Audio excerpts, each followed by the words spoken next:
everyone, welcome back to our channel. This is Peterson, I'm Cynthia.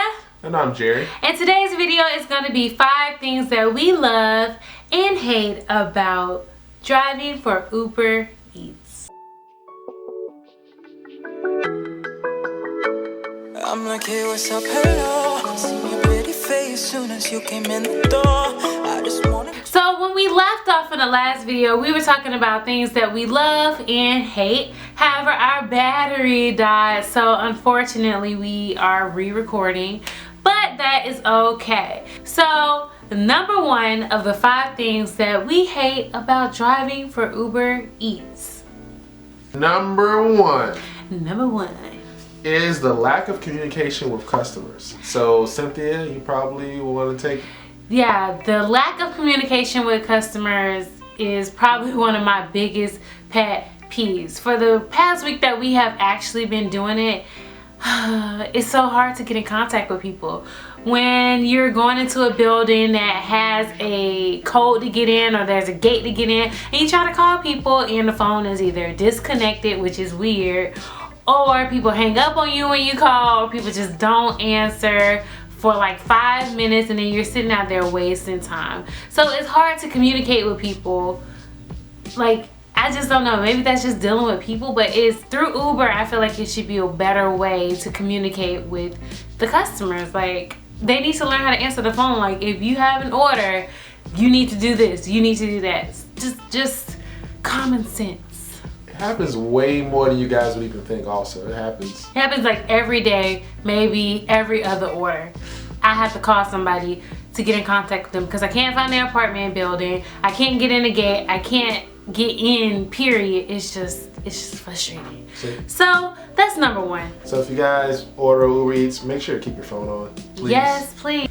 Okay, so on to number 2, and number 2 is there is no Uber support. So when we have particular problems, there's not really anyone to call. Well, I would say there's no support. You just have to message everything to everyone, and that gets very like annoying because you have to wait for responses, and then they give you like some ingenuine rehearsed response to your answer. And a lot of stuff is automated. Yeah, it's kind of like an automated service to some extent depending on your problem, and I just wish there was like someone you can call immediately and talk to immediately when you have a problem. So that will be number 2.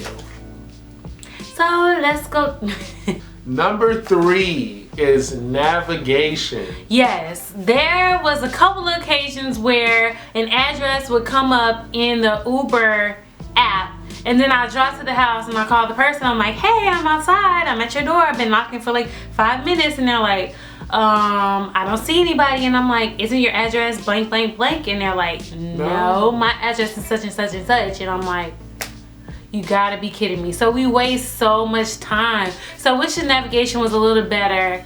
For the most part it's good, but there are times when we waste so much time trying to find the people. So yeah, we're not sure if that's like a glitch right now, or we're not sure what's going on, but there's a lot of wrong addresses that's popping up. Come on Uber, come on. So yeah, my tip would be give people a call maybe before you drive way out there and just say, hey, confirming address, is this address such and such? Number 4 is Uber discourages tips. Yes, so I know in the last video we said that we love that you get tips, but we also hate that Uber discourages tips because we don't get as many tips as we probably could, because Uber tells people, oh, you know, it's not necessary to tip, but you can, you know, it'll make the drivers happy. And it's like, no, encourage tips. People go out of their way sometimes to come bring you your food when you're sitting at home to make it convenient for you. So it's just a common courtesy to tip. You know, it's not mandatory to tip at a restaurant, but you tip a waitress. It's not mandatory to tip the other delivery, like the pizza delivery man, but you still tip them.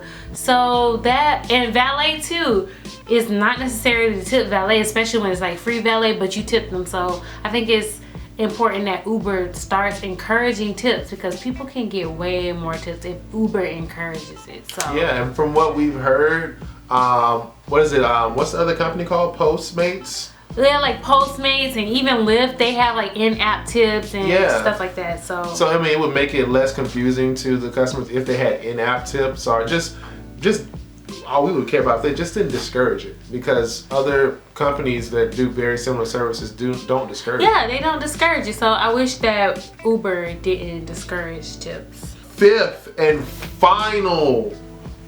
Okay. The fifth and final. So the fifth reason why we hate driving for Uber Eats is you do not get paid to go from destination to destination. You only get paid once you pick up the food and you head to the person's location. Yeah. So when you get pinged to go to a restaurant, you don't get paid for that. So yeah, we kind of don't like that because we're still using mileage. It's still our time, but you don't get paid for it. So we touched on this a lot more in our next video that we have. That's a day in the life of an Uber driver. Yes. We touch on that a lot because that's a big thing that can really change how much money you make if you're, you know, just driving far and not really getting paid for it. Because not every time you can sit there and say, no, I don't want it, because your acceptance rates goes down. And when your acceptance rates goes down, they temporarily put you offline because you are not accepting. So if I'm way in Timbuktu and then I get a ping and it's like way in Afghanistan or something, I have to drive. We teach you guys tips on ways to avoid things like that. So make sure you watch that. Yeah, we did. Yeah, just make sure you watch the next video. It's coming soon. It's coming soon. That's pretty much it for the 5 things that we love and hate about doing Uber Eats. So should you do Uber Eats? I vote yes. I vote yes. I definitely like vote we yes. personally set up a financial goal and it helps us get there quickly. So being able to make a certain amount of money every week and every day, we get closer and closer to our goal. So we love that Uber gives us that luxury to do that, because if you had like a regular part-time job, you wouldn't necessarily get the pay that you want and can control how much or how little you make and how much time you put in and how much time you don't. So that's why I say yes, if you have certain goals, go ahead and do it. If you want something simple, a part-time, do it. But if you want something that's full-time, I think you should do your research and make sure it's something that you want to do with your time.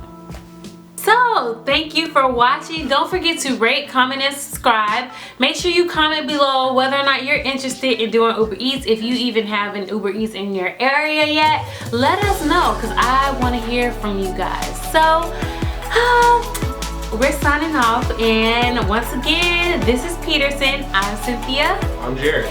And we will see you next time.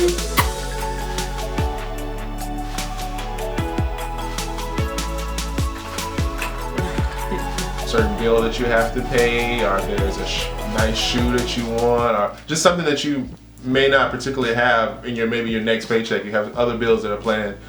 It gives you that financial freedom just to be like, oh, okay, I want to work today and make a little bit of extra cash so I can go ahead and pay for that item that I want.